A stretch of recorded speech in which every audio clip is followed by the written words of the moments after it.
Compassion is like a double-edged sword. It can both liberate and imprison. In an ancient monastery nestled among majestic mountains, where the air is as pure as the teachings that dwell within, unfolds a story that echoes through the centuries, touching the essence of what it means to be truly compassionate. At the break of dawn, when dew still kissed the petals of the monastery's garden flowers, a young nun began her daily routine. Her gentle steps and graceful gestures were known to all who lived there. Her kindness was like a mantle that embraced every being crossing her path, from the tiniest insect to the most venerable elder. For her, saying yes was as natural as breathing, and her willingness to help was as boundless as the sky above the mountains. In the beginning, her kindness seemed to be her greatest virtue.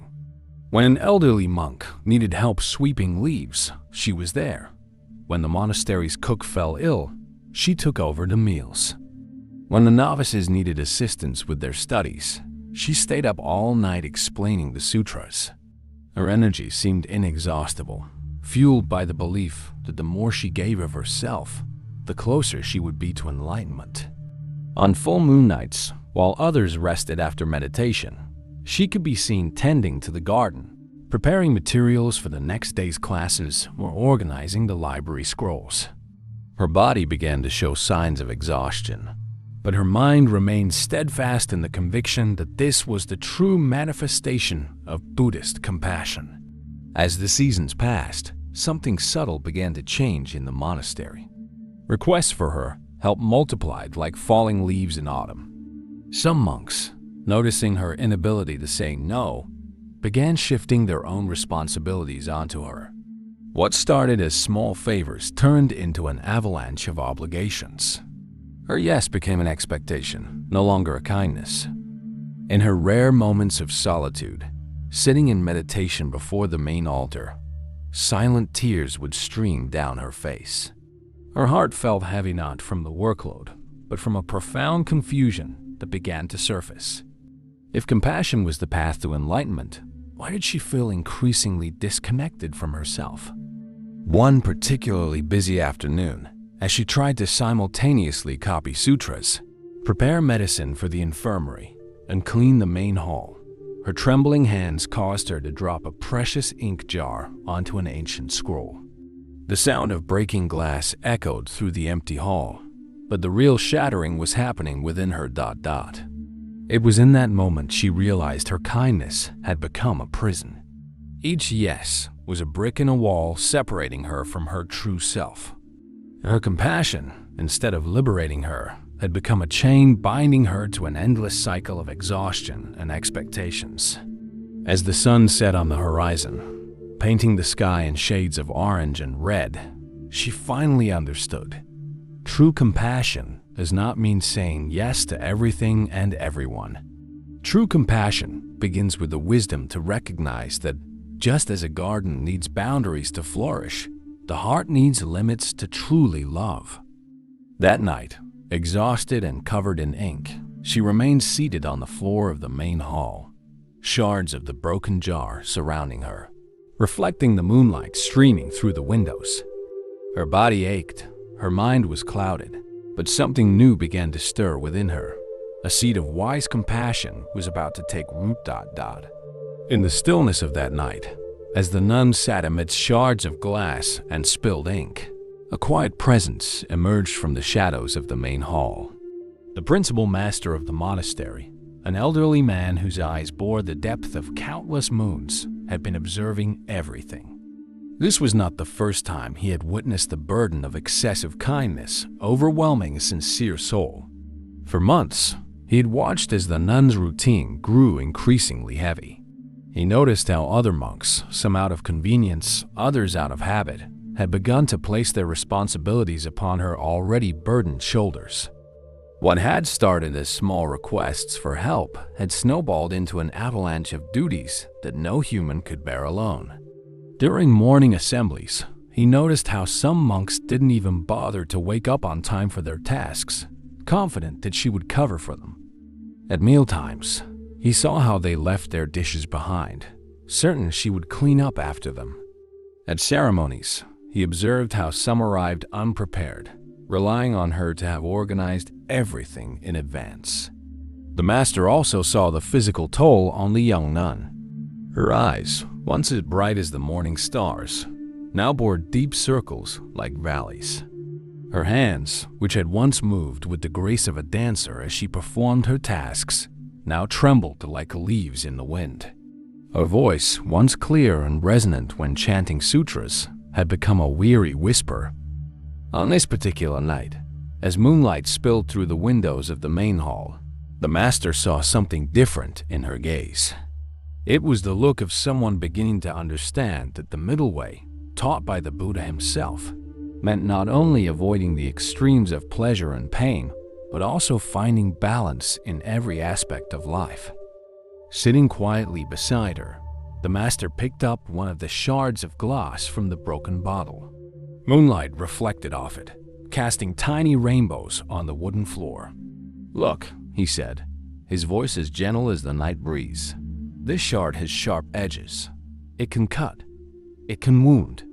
But these same edges define its shape, making it a useful part of something whole when it was intact."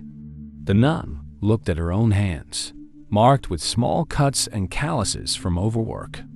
The master continued, "Just as this bottle needed its edges to contain the ink, we need boundaries to contain and direct our energy. Without boundaries, like this spilled ink, our essence scatters until there is nothing left." He gestured toward the ruined scroll on the floor, where the ink had formed a dark, irregular stain. "See how the ink, without the limits of the bottle, has lost its purpose? Instead of creating something beautiful, it now only stains and obscures. Our kindness, when poured out without discernment, can do the same." Silent tears began to roll down the nun's face as she grasped the depth of this lesson. Every extra task she had taken on, every responsibility she had assumed, was like a drop of ink escaping the bottle of her own essence. Without limits, her kindness had become a stain that not only dimmed her own light, but also hindered the growth of those around her. The master rose slowly, his robes brushing softly against the wooden floor. Before leaving, he imparted one final teaching. "Tomorrow, when the sun rises, you will not clean this ink alone. Every monk who has placed their responsibilities on your shoulders will learn the value of boundaries, just as you are learning now." The nun remained seated, gazing at the ink stain on the scroll. For the first time in a long while, she did not move to clean up the mess immediately. Instead, she allowed herself to feel the weight of all the responsibilities she had accumulated, understanding that it was time to restore balance, not only in her own life, but in the life of the entire monastery. The rainy season arrived at the monastery with an unexpected intensity. Heavy, dark clouds constantly covered the sky, pouring endless torrents that turned the paths into streams and soaked the gardens. It was under these conditions that the nun faced her greatest challenge yet, the monastery's garden, her newest and most burdensome responsibility. Even after the principal master's lesson with the broken ink jar, she continued to struggle against old habits. The garden had become her new inner battlefield. During a monastery meeting, when discussing how to maintain the garden during the rainy season, she had made a decision she now recognized as a mistake. She had promised to take care of everything herself. "Don't worry," she had said, seeing the concerned looks on the other monks' faces in light of the daunting task. "I can take care of the garden during the rainy season. You can focus on your studies and meditations." The words had left her mouth almost automatically, like water flowing from an overfilled jug. Now, under the relentless rain, her body bore the cost of that hasty promise. Her robes were perpetually soaked, her hands calloused and wounded from working with the heavy soil and garden tools.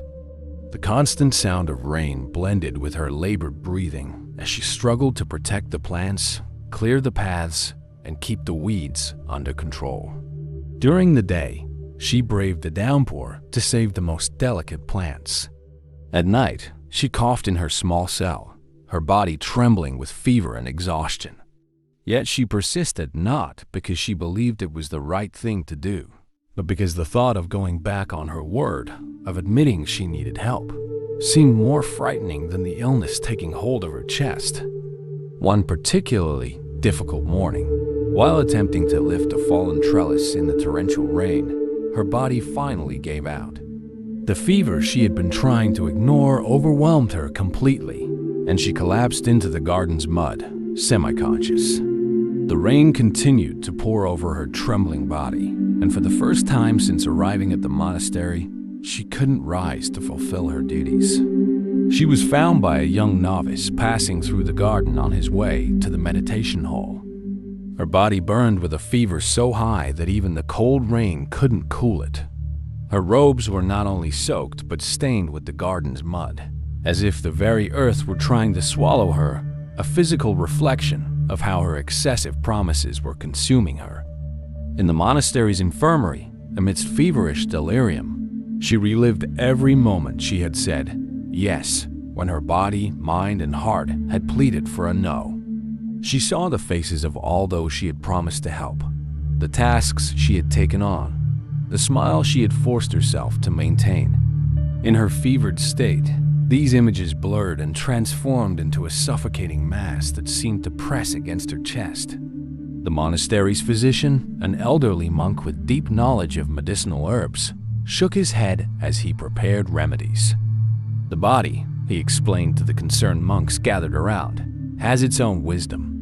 When we ignore its limits for too long, it forces us to stop on its own terms. For 3 days and 3 nights, she remained in the infirmary, battling not only the fever, but also the painful realization that her relentless pursuit of pleasing everyone had turned into a form of violence against herself. Each promise made without considering her own limitations had been an act of disrespect toward her own being. In moments of clarity, she gazed out of the infirmary window at the garden she had worked so hard to protect. The rain continued to fall, unyielding, but to her surprise, other monks had naturally taken over the care of the plants. Without anyone organizing or asking, they took turns with the tasks, each contributing a little, keeping the garden alive, not through the sacrifice of one person, but through the natural effort of the collective. It was in this moment, observing how life continued without her constant control, that she began to truly understand the illusion she had lived under. The illusion that she needed to be everything for everyone, that her constant availability was essential for the monastery's functioning, that saying yes was the same as being kind. Her fever was not merely a sign of physical illness, but a painful and necessary awakening. Every drop of sweat her body produced to fight the infection seemed to carry away one of the countless unrealistic promises she had made, purging not just the sickness but also the compulsion to please that had dominated her life for so long. After a week in the infirmary, when her fever finally subsided and her strength began to return, the headmaster came to visit her. Without saying a word, he helped her rise from her bed and, supporting her still unsteady steps, guided her out of the monastery. The path they followed was steep and winding, leading to a secluded lake nestled among the mountains, known to only a few in the monastery. The rain had softened into a gentle drizzle, and the lake, sheltered by ancient rocks, remained astonishingly calm. Its waters were so clear that they perfectly reflected the overcast sky above. The master led the nun to the edge of the lake, where a flat stone served as a natural seat. "Observe," he said, pointing to the mirrored surface of the lake. The nun saw her own reflection for the first time in many days. Her face was thinner, with deep shadows under her eyes, and her complexion bore the pallor left by her illness. But it wasn't just her physical appearance that surprised her. There was something in her eyes, a restlessness, a weariness that extended beyond the physical. The master picked up a small stone and tossed it into the lake. The concentric ripples distorted the reflection, turning the clear image into an unrecognizable blur.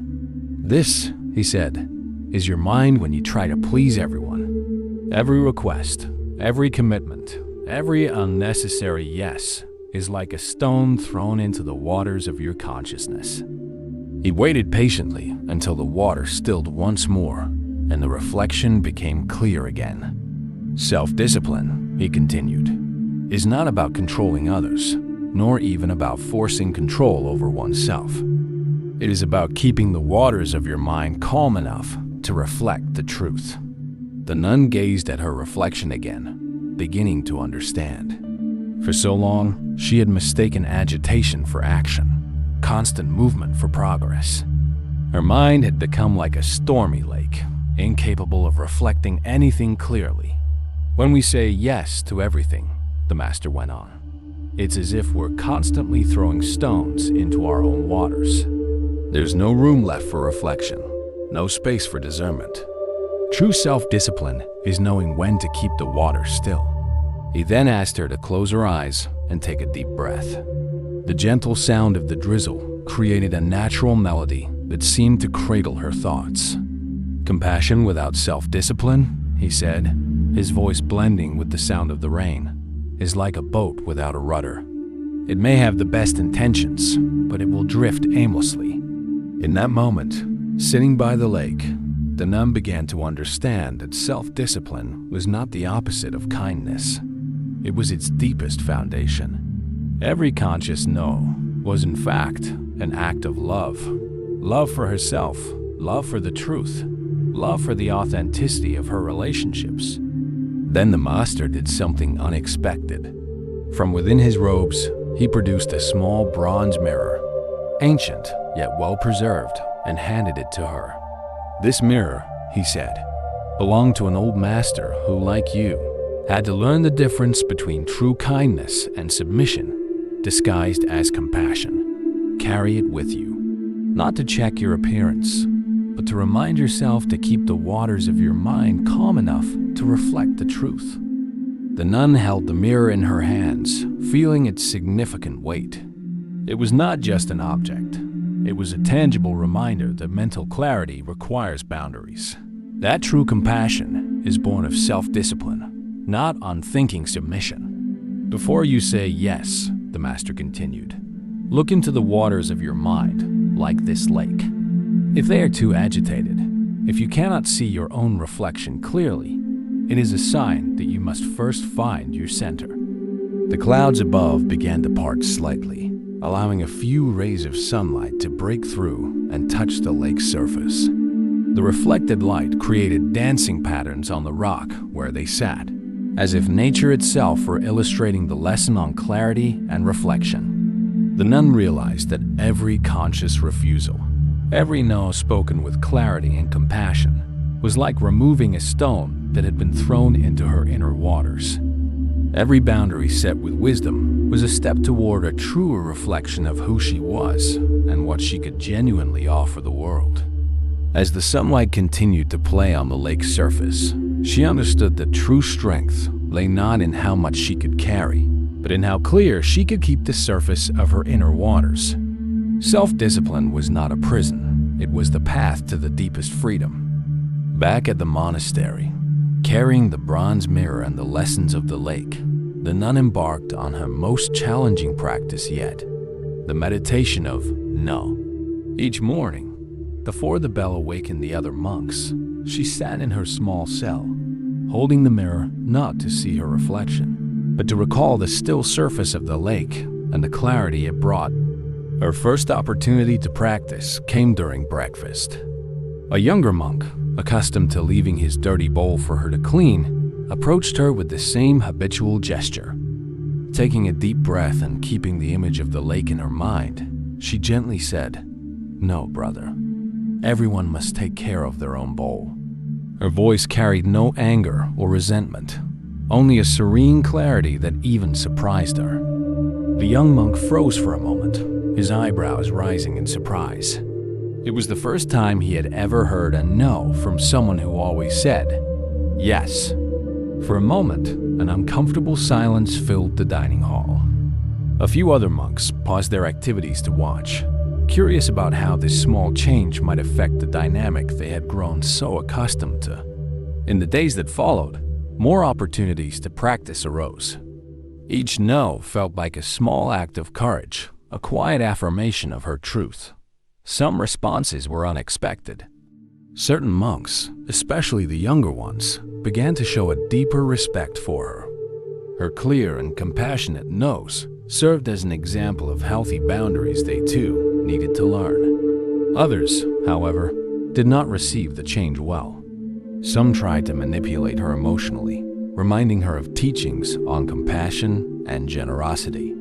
One older monk even suggested that she was becoming selfish, straying from the true path of the Dharma. In these moments, she held the bronze mirror, recalling the still waters of the lake and the truth that could only be seen with a serene mind.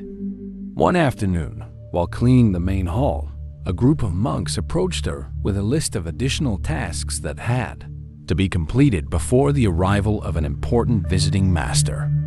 In the past, she would have agreed immediately, staying up all night to ensure everything was perfect.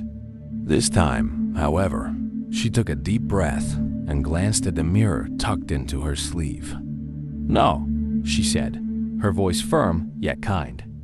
"These are tasks we can divide among everyone. Each person can contribute a little, so no one is overburdened." To her surprise, after the initial shock, the monks began discussing how they could share the responsibilities. Work that would have consumed her entire evening was now divided into manageable parts among many. As the weeks passed, something interesting began to happen. Her nose started creating a new space within the monastery, a space where others had to find their own solutions, develop their own skills, and take responsibility for their actions. It was as if each conscious refusal opened a small window for someone else to grow. Some monks who had relied on her excessively began to develop their own abilities. The young monk who always left his dirty bowl not only learned to clean it himself, but also started helping others in the kitchen. The group that had left the library's organization entirely to her devised an efficient rotation system. But the most profound transformation was happening within herself. Each conscious no peeled away layers of false expectations she had accumulated over the years. Beneath those layers, she began rediscovering her own voice, her boundaries, and her sense of dignity. One night, sitting in meditation with the bronze mirror in her hands, she realized that her no's were not merely refusals, they were profound affirmations of her truth. Each time she said no to something misaligned with her capacity or true purpose, she was saying yes to her own integrity. The principal master, watching her transformation from the temple's veranda, smiled quietly. He saw how each of her no's was gradually weaving a web of shared responsibility within the monastery, how each conscious refusal was, paradoxically, building more authentic connections among the community members. The nun had learned that a no could be as compassionate as any yes, that setting boundaries could be an act of love, not only for herself but for the entire community. Each conscious refusal was a small light illuminating the path toward truer, more balanced relationships. With the arrival of spring, the monastery garden, which had borne witness to her illness during the rainy season, awaited a fresh beginning. This time, however, the nun approached the challenge differently. Rather than taking sole responsibility, she chose to transform the garden into a reflection of her newfound understanding. On a sunny morning, she gathered the monastery community. Holding the bronze mirror that had become her constant companion, she shared her vision. "The garden is not mine, nor does it belong to any one person. It is like our practice. Each of us cultivates not just the plants, but also ourselves." With a clarity born from enduring many inner storms, she organized the work not as an authority, but as a facilitator.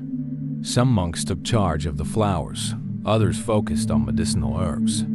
A few handled irrigation, while others devoted themselves to pruning. She didn't force anyone to participate, understanding that true commitment arises from inner will, not obligation. To her surprise, not everyone joined in immediately. Some monks, accustomed to her old ways, expected her to eventually take over all the tasks as before.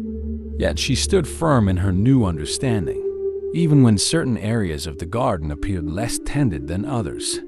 The garden, she explained to those who questioned her, is like our minds. Some areas bloom quickly, while others take more time. Our task is not to force growth, but to create the conditions for it to happen naturally. As weeks passed, something extraordinary began to unfold. The garden, though different from when she had managed it alone, developed its own unique beauty, organic and authentic. Some areas were meticulously cared for by monks who discovered a newfound passion for gardening. Other sections grew more freely, creating small natural sanctuaries where birds and butterflies found refuge. The headmaster, observing the transformation, remarked, "See how the garden now reflects not just an ideal of perfection, but the true nature of our community. Some parts are orderly, others wild, and it is this very diversity that makes it complete."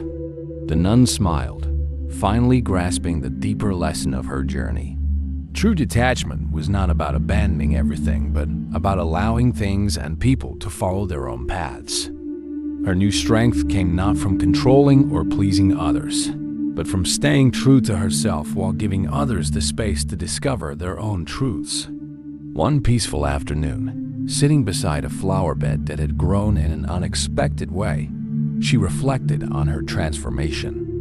The bronze mirror in her hand no longer just reflected her image, but carried the wisdom of all the lessons she had learned. That true compassion begins with honesty toward oneself. That setting boundaries is as much an act of love as yielding. That saying no can be as sacred as saying yes. That our strength lies not in carrying everything alone, but in knowing when to share the weight. And most importantly, that the path to freedom is not in trying to control everything, but in accepting that every being has its own journey to follow. The monastery garden flourished more beautifully than ever that spring, not because of perfect cultivation, but because of the authenticity of its growth. Every plant, every flower, every weed had its place, just as every person has their own path to truth. And so, the story of the nun who learned to say no became a reminder for all who passed through the monastery.